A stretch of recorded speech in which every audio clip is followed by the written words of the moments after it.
मेरे पत्रकार मित्रों, आप सबका स्वागत है। आज अम्बेडकर नगर जनपद के दौरे पर मैंने एक ग्राम चौपाल का आयोजन, फिर एक श्रीमद् भागवत कथा हमारे अभय द्विवेदी जी के यहाँ हो रही थी, वहाँ भी जाना हुआ। उसके पश्चात फिर जिले के जो हमारे पदाधिकारीगण हैं उनके साथ बैठने का भी कार्य हुआ। अभी प्रशासनिक अधिकारियों के साथ, विकास से जुड़े अधिकारियों, सभी विभागों के अधिकारियों के साथ विस्तृत चर्चा हुई। और आज की इस बैठक में श्री हरिओम पांडे जी, श्री धर्मराज निषाद जी, श्री जितेश पांडे जी, श्री मनोज मिश्रा जी, हमारे जनपद के जिलाधिकारी और पुलिस अधीक्षक, मुख्य विकास अधिकारी और सभी अधिकारीगण यहाँ पर मौजूद हैं। सबसे पहले तो डबल इंजन सरकार का बजट प्रस्तुत हुआ है। केंद्र सरकार का भी बजट आप सबने देखा है और प्रदेश सरकार का भी बजट आपने देखा है। यह बजट विकसित भारत और विकसित उत्तर प्रदेश बनाने वाला बजट है। जो डबल इंजन सरकार का बजट देश की 140 करोड़ और उत्तर प्रदेश की 25 करोड़ जनता के जीवन में खुशहाली लाने के लिए समर्पित है। महिला सशक्तिकरण पर हमारा सर्वाधिक जोर है। युवाओं के उज्जवल भविष्य के लिए बड़े पैमाने पर बजट में प्रावधान करने का काम किया गया है।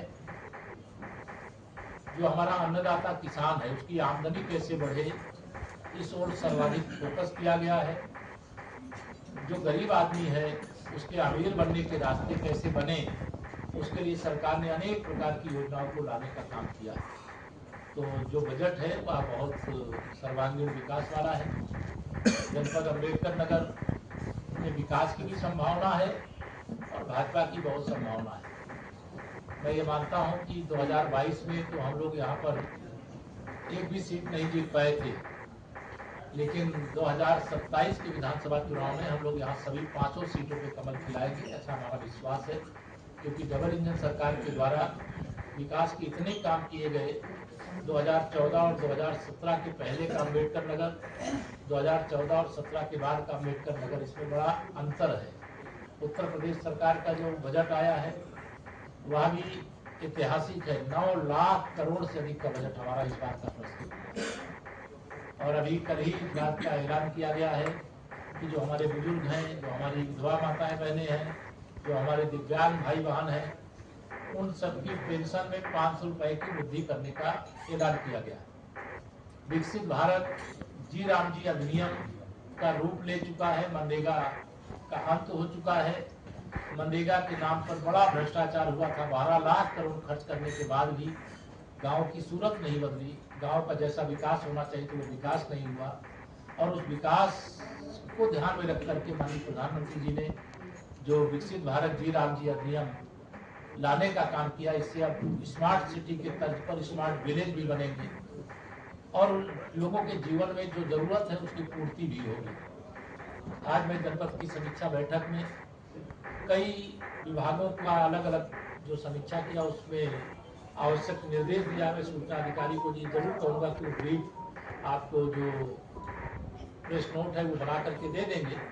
लेकिन बिजली की उपलब्धता से लेकर के किसान सम्मान निधि से लेकर के जो हमारे राशन कार्ड की पात्रता रखते हैं उनके पास नहीं है, बहुत सारे अपात्र हैं उनके पास उपलब्ध है, तो उसकी जांच करा करके जो पात्र है उनको सबको मिल जाए।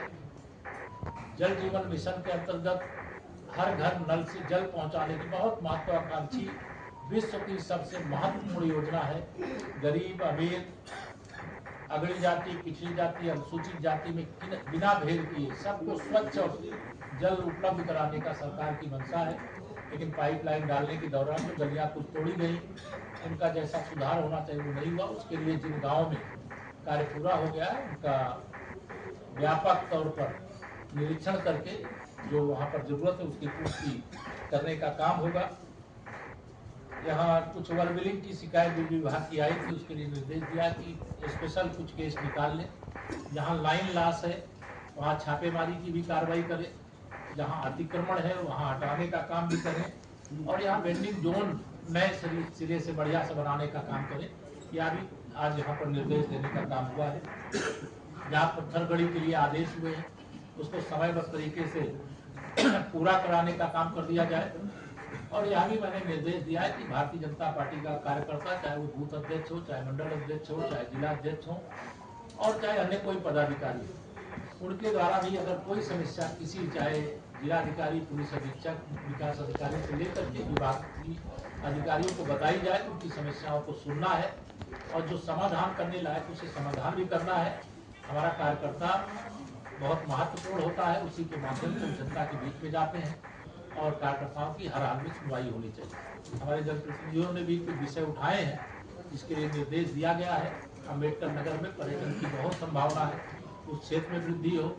यहाँ आप सबको मालूम है एक्सप्रेस वे के किनारे इंडस्ट्रियल बेल्ट भी डेवलप किया जा रहा है, बड़े पैमाने पर निवेश आ रहा है दुनिया के अलग अलग देशों से, और दुनिया के अलग अलग देशों से जब भारत में लोग आते हैं तो उत्तर प्रदेश में आना चाहिए, क्योंकि हमारी चुस्त दुरुस्त कानून व्यवस्था है और चुस्त दुरुस्त कानून व्यवस्था उत्तर प्रदेश के विकास का मुख्य आधार बन रहा है। इसलिए आज की बैठक में मैंने हर दृष्टि से हमारा अम्बेडकर नगर आगे बढ़े, ऐसा हमने निर्देश दिया है।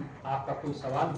सीएम साहब, हमारे यहाँ सदन में आप ही के पार्टी के मंत्री देवेंद्र सिंह ने एक सवाल उठाया